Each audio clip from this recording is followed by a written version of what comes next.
Народное радиода «Жұлдыз жорамал». Армысыз тыңдарман, назарларыңызға ертең қаңтардың 28-іне арналған жұлдыз жорамалымызды ұсынамыз. Тоқтылар, сіздің орныңызды ешкім баса алмайды, ешкім және ешқашанда сіз бірінші болып тұрсыз. Сіз армандайсыз, күтесіз, бірақ не күтіп жүргеніңізді неге екен білмейсіз. Әйтеуір күтіп жүрсіз, сондықтан да көп күтпеңіз. Сізге күту өте қиын, бірақ күтіп жүрген адамыңыз күтуге тұрарлық шығар. Сіз болмашы нәрсеге ренжисіз, сондықтан да өзгелерге қарағанда шынайы сүйе білесіз. Артта өтіп кеткен өміріңізге өкінішіңіз бар жан сияқтысыз, алайда өткенге өкінбеңіз.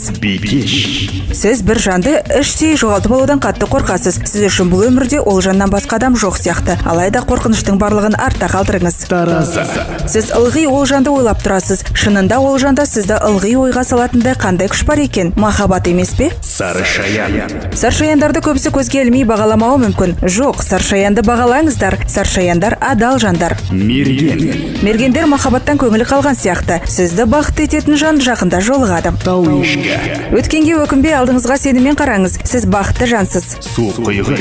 Сізді біреу шынайы және қатты сүйеді. Сіз ол жаннан сыйлықтарды, қызықты және керемет жағдайларды күтіңіз. Сіз бір жыл бұрын не болғанын бәрін еске түсіресіз, және қазіргіні де. Сіз уайымдамаңыз, достарыңыздың көбі сізді сатып кетсе де, адал достарыңыз қасыңызда қалады.